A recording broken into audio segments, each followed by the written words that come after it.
Well, I think the last time I sort of touched base on here was to talk about the fixtures being put back to April 30th. That's what the Premier League said last week. But I think if we're being realistic, even that now that seems to be very optimistic, really, doesn't it? I mean, Newcastle players told earlier this week, as we reported, that they're going to be pushed back in terms of the return date. It was meant to be March 30th.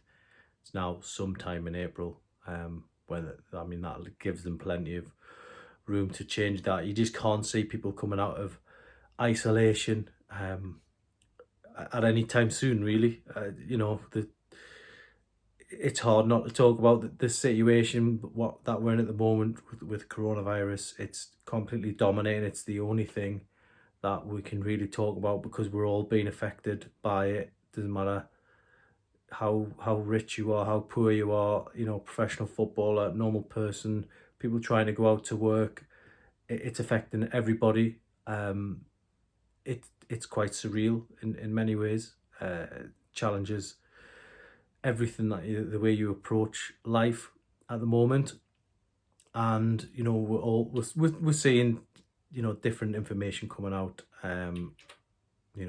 all the time. I mean, you can go as far back. I mean, start of this month, we were being told by Boris Johnson it's fine to shake hands with people, stuff like that, and now it's gone to you can barely leave your own house. So that's a general scene set, and nobody really needs reminded on what they can or can't do. I think realistically, we've all got to try and think that it is probably going to be at least 12 weeks. If it is going to be 12 weeks that we can't leave the house, you would think that applies to everybody. So Premier League football, April 30th, start of May, probably not going to happen.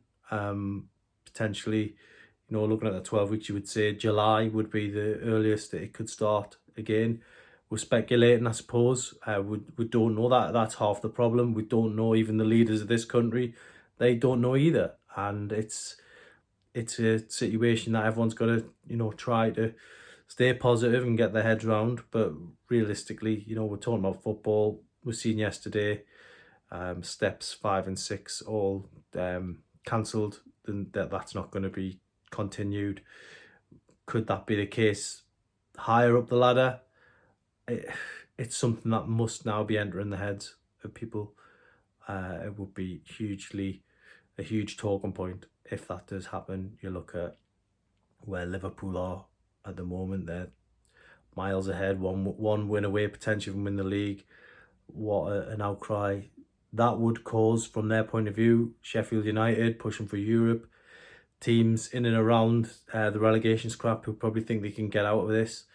It's going to affect them all. The teams being promoted, but overall, we are now in a situation where I think you can't rule anything like that out now. I personally would like to see the Premier League resumed at some point, whenever that'll be. But then you've got the problems of the knock-on effect for the next season. When does that start? When does pre-season start? They need 5-6 weeks preparation. They need 4 or 5 pre-season friendlies. When you're going to squeeze all that in? When does that? What's on the other side of that? Is that going to be taken till October to sort that out? So many questions, and I think really even the people at the very top of the chain don't know the answers to these. They've never been presented with a situation like this before, so very difficult from that point of view. I think realistically, it's a day by day thing now, but you've got to have that 12-week sort of thing in your head when we get to the other side of this, and it's gonna be tough for everybody. But it almost feels like the football now, it's secondary to people getting through this and staying safe, following the guidelines as much as possible. Talking about resuming Premier League football at the moment seems unrealistic. But we'll see we'll see what else emerges. I hope everyone's staying well and staying safe. And as I say, following those guidelines. Very tough, lovely weather out there. Shame we can't be out there enjoying it. But there you go. That's exactly where we are at the moment.